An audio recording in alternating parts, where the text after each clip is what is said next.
Hi, Sarah. It's your daddy Dan. It's about 5:45 here in the morning. I feel pretty good. Did a little exercise, sitting in the backyard, enjoying the air and nature. So let's go ahead and do a little bit of a meditation practice. First of all, let's get you ready. Um, a walk isn't bad for anxiety. Something to wear you out a little bit physically. No, none of that stuff with Corey. um, if you're hungry, have a nibble, have a little bite to eat. Okay. You're gonna need 10 minutes to yourself, dear Sarah. You are a good mom, but everybody, even moms, need a little time to themselves. So make sure Violet is cared for by someone else for 10 minutes, please. This is vitally important. You can't hold her and let go of your anxiety about her. Let her be held and cared for by someone you trust for 10 minutes, sweetheart. 10 minutes. Give yourself 10 minutes. And when you're ready, find a room with subdued lighting or perhaps outside with the natural lighting of the sun. We don't want bright artificial lights coming into your eyes. That can also heighten anxiety. We don't want a lot of noise. Should be either the noises of nature or silence. Now I'm going to pause for just a minute and I want you to go ahead and stop this audio right now and do the things that are necessary for you to give yourself the time you deserve. Okay? I'll be here when you get back.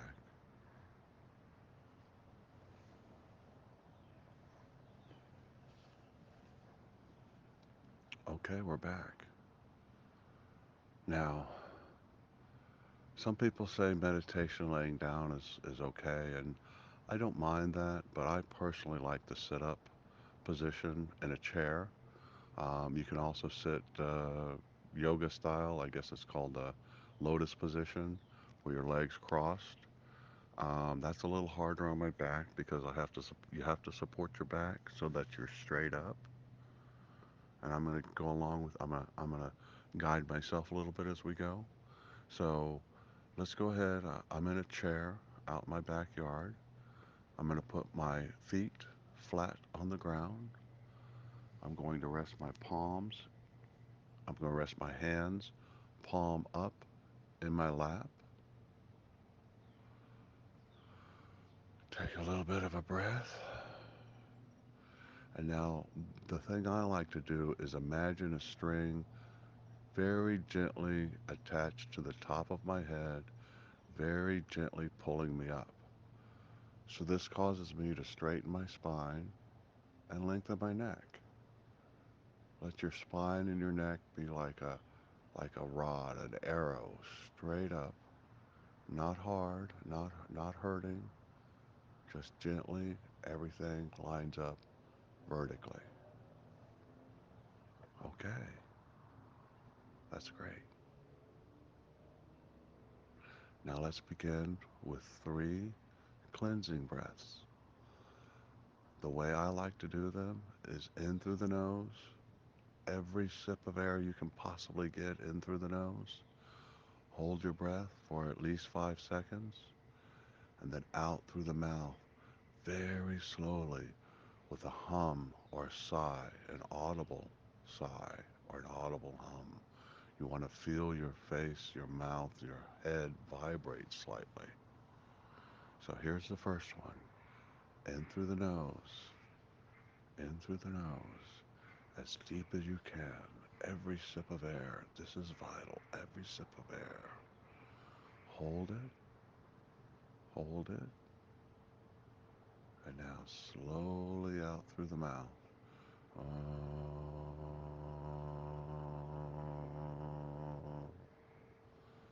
nice. Let's do that again. Every sip of air you can get through your nose. And then hold it, hold it, slowly out through the mouth with an audible hum or sigh. That's great. You're doing great.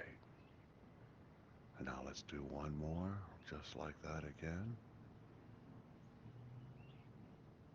In through the nose, every sip of air, hold it for 5 seconds, and then out through the mouth with an audible sigh.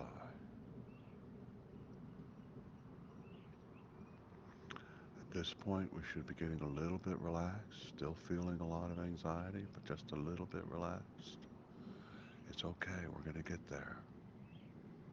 Let's do a body scan. And by that, we focus our attention on one part of the body as I call its name, and you sense it more than we normally do. For example, I'm barefoot in my backyard, so I can actually feel the grass and the soil under my feet.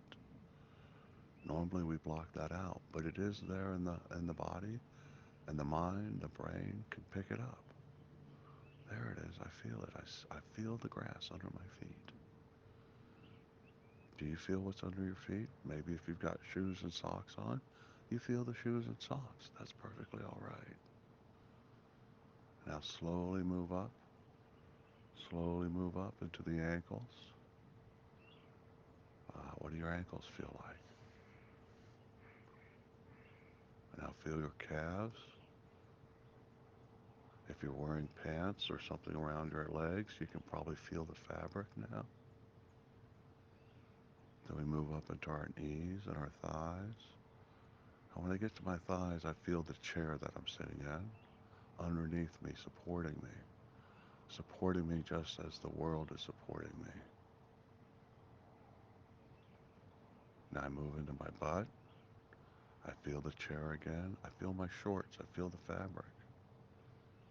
I move into my back. I can actually feel the waistband of my shorts. I can feel the fabric of my shirt on my back.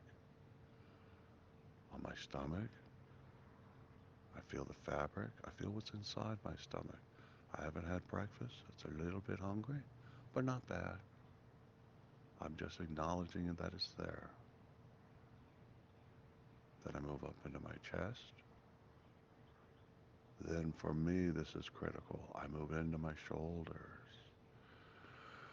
And I do another cleansing breath. Because my shoulders hold my anxiety. Every person holds their anxiety a little bit differently, but I found everyone holds it in their body somewhere. So when I've got a little bit of tension, I actually have to focus on relaxing my shoulders, my traps. Those are the collarbone muscles. Relax, let the shoulders drop. Now for you, if it's your back, you focus on the muscles that are tense and just gently ask them, relax. Imagine them warming up if you want to. That'll increase the blood flow. Relax. There's nothing to fear. There's nothing to fear. There's nothing to fear. Now we're going to move into our arms, down our arms, into our elbows and wrists. And again, for me, my fingers. I feel my fingers really good. Not just because we use our hands as people, as humans, we use our hands a lot. But I worked last night, so I had a paddle in my hands. So I'm actually kind of wiggling my fingers a little bit, just so I can feel them a little better. I can tell them it's okay now, you can relax, there's no paddle in your hands. I want you to relax your arms and say to yourself, it's okay now.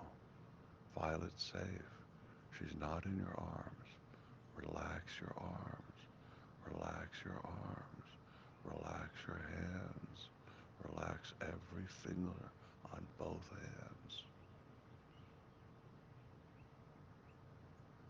And now gently move into the neck. Remember the little string? Our neck is nice and lengthened. We feel the muscles. We feel any tension. And we gently ask it to relax. Then I move into my head. I move into my face. I need to relax my cheeks. I need to let my jaw go slack. I need to relax my brow. Oh, that's another place I carry it. My tension in my brow. I'm going to relax actually the muscles on my skull simply by perceiving them with my mind and gently asking them to relax. Okay, body. Now the whole body. Okay, body. Relax, body. Everything is okay. Violet is being cared for. We need to care for ourselves just a moment.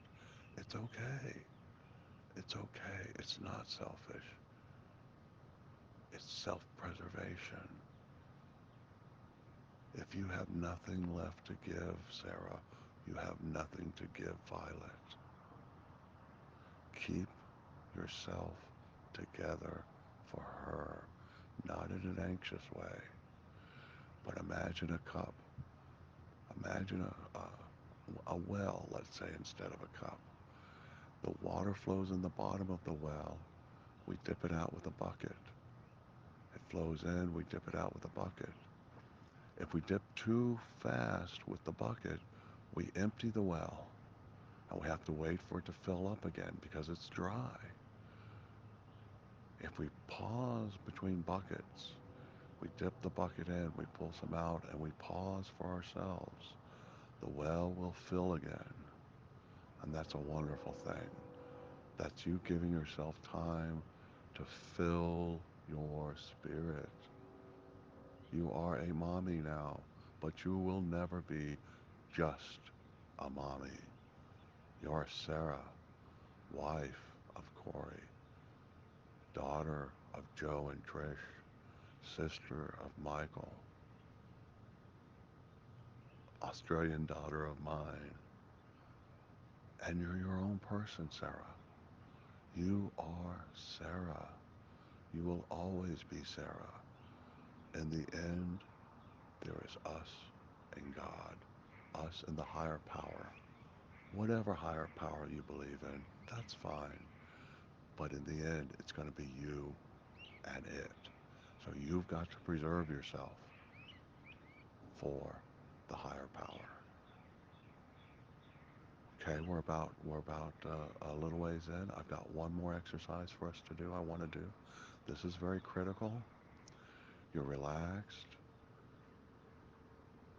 Your mind is starting to clear, but there are things in your mind that just won't let go of you. Little things that you're anxious about. I know the first one. It's Violet. Are you a good mommy? I hear it in your spirit. But I'm going to tell you, Sarah, Violet is okay. You can let her go for 5 minutes. She'll be there.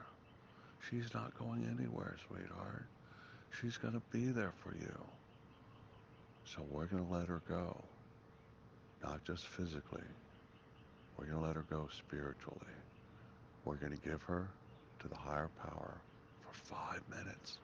Please, dear, 5 minutes. The way I like to do it is called the bubble visualization. So everything that's making me anxious, everything that's in my mind, that's weighing on me, I think of a image. Doesn't have to be a literal image of the person like Violet. I think of an image that represents the problem, the anxiety. It's not Violet. Don't think of Violet. Think of just maternity. That's what's kind of got you anxious, I think. I'm not sure, but I think that's what it is. You're a good mom. You're going to be a great mom. But the idea of having a little one dependent on us, a life dependent on us, can be overwhelming. So, what do you think of when you think of life? Plants, uh, people, animals, the higher power, maybe all those things. Whatever it is, encapsulate it in an image of your choice. I'm going to give you a couple seconds. Let your mind settle on one image that represents the anxiety you feel over your motherhood. And now imagine a soap bubble. Remember as a little kid, we had those wands and we'd blow bubbles and they'd float around and it was so much fun. Well, now there's a big soap bubble around that image of what you're anxious of. It's surrounding it, it's encapsulating it. And unlike a soap bubble, this bubble cannot break. This bubble is strong. This bubble holds your problem inside. Your problem is no longer yours. You're giving it to the bubble, and now you're going to let it float up. Let it float up to the higher power. It's okay. 5 minutes, dear. It's always going to be there. Violet will be there. You will be a mother for the rest of your life. You'll be a mother for the rest of eternity, Sarah. You have nothing to prove to anyone. So we're going to let that bubble float up to the higher power.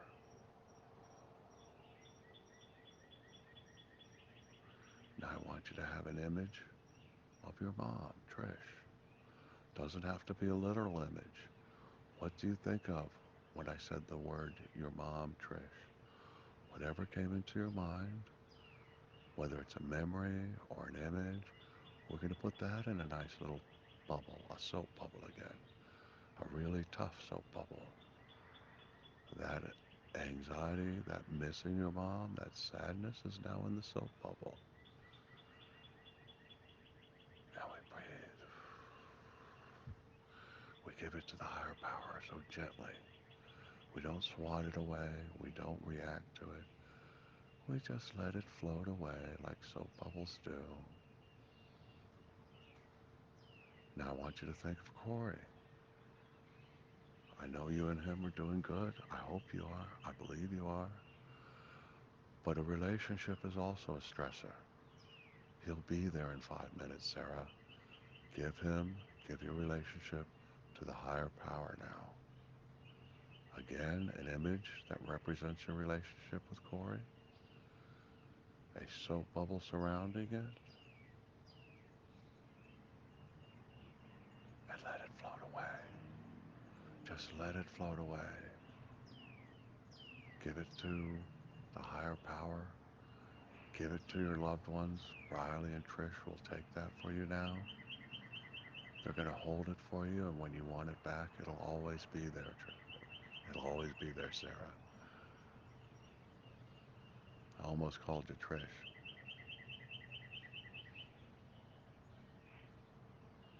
Now I want you to represent your living situation.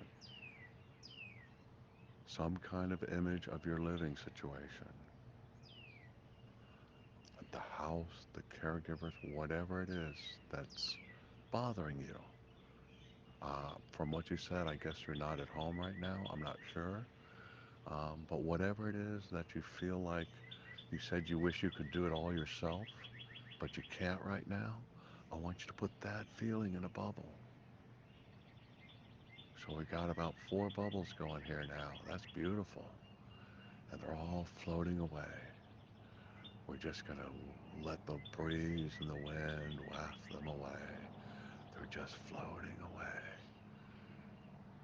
Now I want you very gently to look where those problems were and see nothing.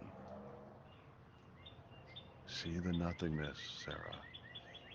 The nothingness is where we come from. The nothingness is how we connect to ourselves, is how we connect to the higher power, is how we connect to each other. We were all in the nothingness, and we were pulled from it to be something. We were pulled from it to be ourselves. We will never return to the nothingness because we have existed. But we can look into the nothingness. I want you to look there. I want you to see nothing. At this point, your eyes should be closed. I find it helpful to sometimes look down with my eyes closed. For some reason, I see a darker space and my vision, my mind, my optical nerve. It's a darker space, and I flow into it. Just as we did the body scan where we flowed into each part of our body, we now flow into that darkness, that nothingness. We give it ourselves. We flow into it. And now I'm going to be quiet, and I want you to hold that nothingness in your mind for as long as you can. I'm going to be quiet for about 30 seconds.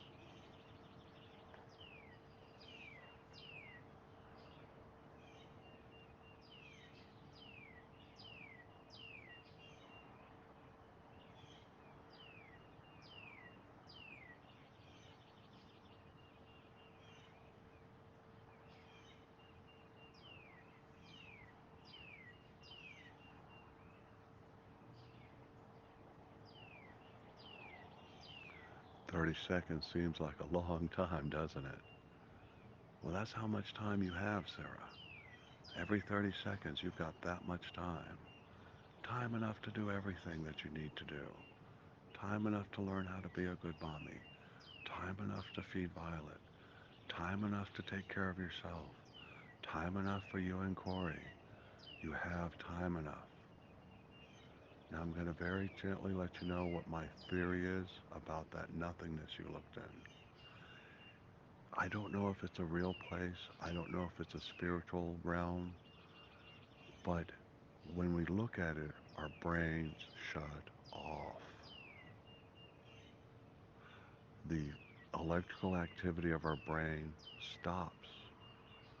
It's like a, it's like oh, a rechargeable battery. Well, no, that's not a good one. A car. I think I used the car metaphor with you before.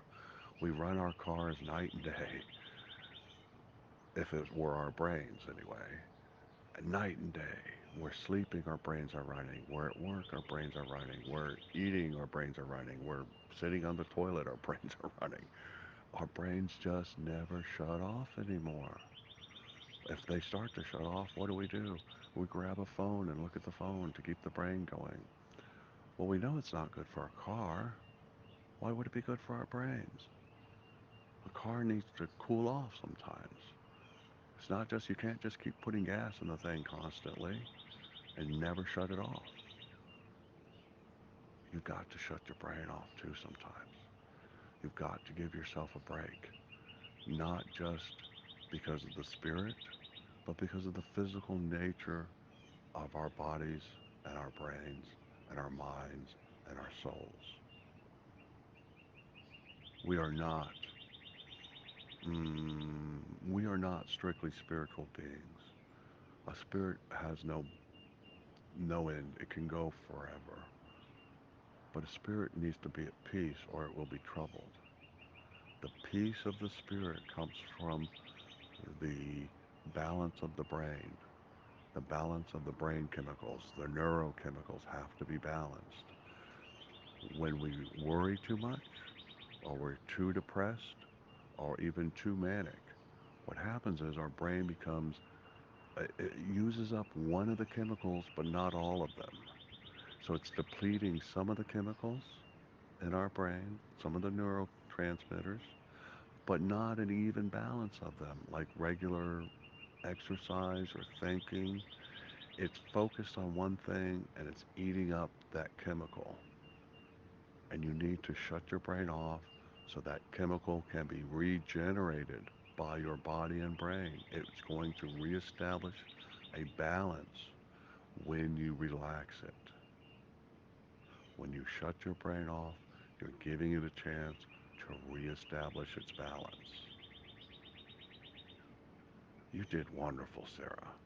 You really did. I can sense it already. I hope you feel a little better. I hope that 30 seconds was 30 seconds of peace for you. We're going to slowly come out of this. First with 3 cleansing breaths, eyes still closed, still in the upright position, and 3 breaths just like before. In through the nose, every sip of air you can get, every sip of air. Hold for 5 seconds. Slowly exhale through the mouth with an audible sigh or Do it a second time.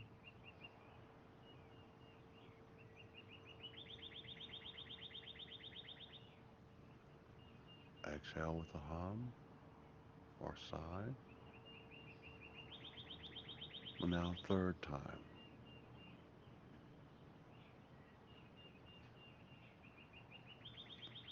I didn't talk you through those last 2 breaths because I want you to learn to do those on your own.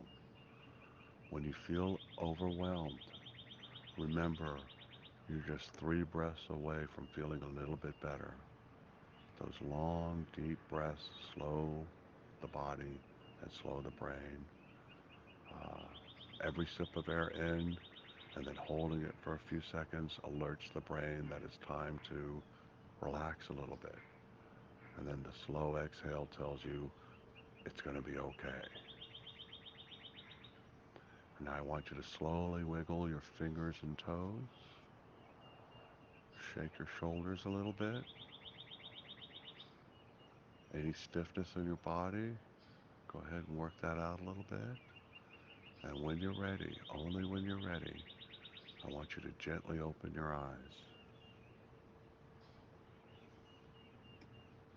It's a beautiful day here. By the, t- by the time you get this, it'll be morning for you. A beautiful day is coming, Sarah. Tell yourself you're about to have the best day of your life because, in a sense, it is the only day of your life. Yesterday is gone, and tomorrow never gets here. We have only today. I love you, Sarah. And I lied. It's almost 30 minutes that we've been talking, and I wanted to give you a good audio. I hope that my voice came through on all of this. I'm going to check it, but I hope. And I want you to occasionally go back and visit this again. If it was helpful even a little bit, use it. Go back and visit it. Don't say I did it once and it didn't fix me, I'm done. Go back and go back and go back and go back. And what you'll find is after enough time, you don't need to listen to the audio. You will have trained yourself to do the meditation independently. And that means you can do it anywhere at any time. You can do it while you're holding Violet when you get relaxed enough. You can do it while you're feeding her. You can do it while you're with Corey. You can do it while you're sitting on the couch watching TV. All you have to do is shut your eyes and let everything go away. Remember, those things that were in the bubble, you didn't lose anything, Sarah. It's still there. Violet's there. She loves you. You love her. Trish is waiting for you. I don't know where, but I do believe we're all going to be back together. I don't know if that's true, but I've decided it's a good thing for me to imagine for the rest of my life because it allows me, with my loss and your loss, it allows me to live a good life that commemorates our loved ones that have passed. Corey's there for you. The place you're in is a healing place. It's not optimal, but it's what you need for now. I also recommend that after a little while more, I mean, you've got to give this medication a while to establish a balance inside your brain. But after enough time has passed, if it's not helping, go back to the doctor. Go back and go back and go back. In America, we're forced to go back every couple of months to get our medication renewed, our prescriptions renewed. I think in Australia you go back when you need it. So you need to determine that if it's not helping, you need to change your prescription. The psychiatric meds, from what I understand as a layperson, as a patient, are not a science yet. They're they're an art. And by that I mean that the doctors try to guess what's going to help you, but they don't really know. And if it's not helping, you go back and they will try a different balance, a different adjustment, a different medication. And then I don't know how to put it, Sarah, but when I got on my current medication, it turned my life around. It was like a light switch. It turned my depression off and it has not turned back on.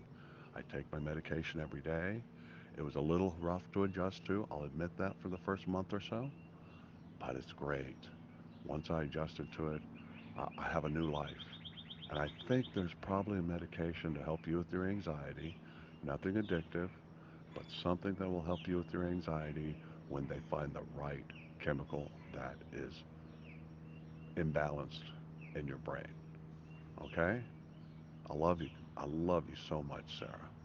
I'm so happy to have spent this time with you. It's dawn here. Uh, I sent you a picture of the sunset last night. We were on the water, and it was really beautiful. Nice family. Uh, Co-guide was really, really sweet. Uh, it's now dawn here. I feel like living today. I'm going to live today, I think. And I'm going to make it a good day. I'm going to make it a good day for me, make it a good day for Riley, my mom, my brother, my dad. Make it a good day for even the people that are still alive. Again, me, my dogs. It's going to be a good day, Sarah. I love you so much.